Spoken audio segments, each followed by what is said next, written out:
Dragon Ball Sparking Zero is already ruined, and we're going to talk about why. Now, before we get into the video, make sure you like, comment, subscribe, and make sure to watch all the way through, because you're not going to believe the second reason I have today. All right, our first reason is a lot of small creators are very upset right now on Twitter, on YouTube, on everything, about the early leaks that the big creators have received for Dragon Ball Sparking Zero. As you can see here, Sabata ZX on Twitter said, big creators that all said Sparking Zero is how new content creators can go big will now spend the next 3 weeks making sure to crush all small creators right out of the algorithm and spoil the entire game while doing it. Obviously, he's referring to the early access of the game that these big creators have been given. I'll give you guys my stance in a minute. We do have one more negative tweet to go over. This person, Toriyama, right here said, these Sparking Zero creators are out here with no integrity. LOL. It's going to be grift central when the game comes out. Now, as you can see, these are just two examples of people that are mad, but a lot of small creators are very upset about this. Me personally,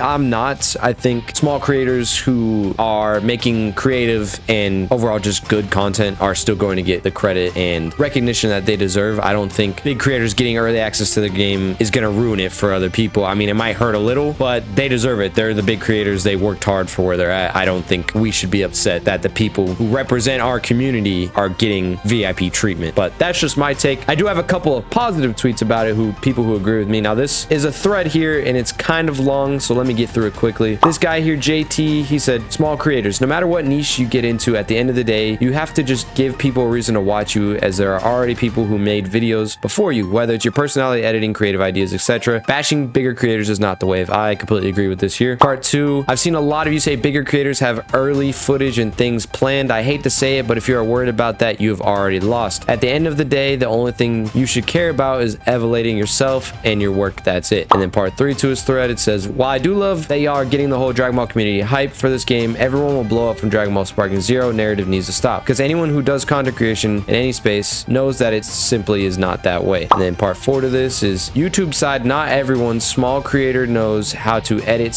/ paste their video, make thumbnails, title, description, tag their videos, promote their videos, networking with the right people, and lastly, how to be yourself. Part 3 to this is, those are things you just don't learn right away and that take time. I rather y'all be real and say that even if you know everything about YouTube, that you might not make it, because at the end of the day, not everyone can make it and it's not for everyone. Now, those last 3 tweets, he was speaking to the bigger creators who are saying Sparking Zero is going to feed families and everyone's going to blow up on it. I get what he's saying, because not everyone's going to blow up. Some channels just aren't good enough. Some people don't know what they're doing. Some people are new, don't know how to get retention, stuff like that. And then the end of his thread is, some will make it and some won't. That's okay. Always remember why you decided to get on YouTube or any platform in the first place, and let that be your motivation and driving force. Remember, it's a marathon, not a sprint, and I wish you all the best on your journeys. I like this thread here. I think it's good. It addresses a lot of issues, and I overall just agree with him. Everything he said, I don't have any complaints with anything he said here. But we got one final positive tweet here before we move on to reason 2 why Dragon Ball Sparking Zero is already ruined. This guy, Kaizen Zero, or Kaizen Guide, says, all in all, Sparking Zero will be fun for everyone. Last, I'll say on the content creator backlash on early footage is just to be honest and upfront on how it affects the little guy. That's all. It's a brand new game with a growing community, so let's just uplift everyone we can and work hard. Small creators have a lot of work to do, and you don't just spawn in with subs and views, even if you got early content, and larger creators should be more mindful of the little guy. They don't have to, but it's how you build a better community. I'll be successful on Sparking Zero regardless. I'm looking forward to working with the community. Now, again, I agree with this guy. He went a more positive route. He's just kind of saying to the bigger creators, like, hey, remember, there's small creators out there too that need help for the community, stuff like that. But I like his point. I think he got it across well, and I agree with this guy. Now, let's get on to the biggest reason and my #1 complaint about Sparking Zero, and the thing that I actually think is genuinely ruining the game. Now, we're over here on Google right now because I quickly did a search at the top. Does Sparking Zero have crossplay? The upcoming title will also not support crossplay. That, in my opinion, is awful. That's horrible. Why games nowadays don't have crossplay will baffle me. I don't understand it. A good example is, I bought the game on Xbox because that's my primary console. 2 of my close friends bought it on PlayStation, and 3 of my other close friends bought it on PC. So day 1 of the game, at least, I'm not going to be able to play with any of them online. Any of them. So, I mean, I will be making content regardless, but it's just kind of annoying. I know what you're saying. Oh, sometimes Google is wrong, but no, this is all but confirmed. Garesh here, who is a popular Dragon Ball Legends YouTuber and also knows how to speak Japanese, says, for the people who missed it, the official Japanese website for Sparking Zero confirmed no crossplay a long time ago. Hopefully they just add it as a feature at some point. And then going on Garesh's last point there, Iron Kane here on Twitter said, keep asking for crossplay, people. It will happen if we ask. Breakers got it. No reason Sparking Zero shouldn't. I agree with him here. If you don't know what he's referring to, the game Dragon Ball The Breakers, which was a smaller game,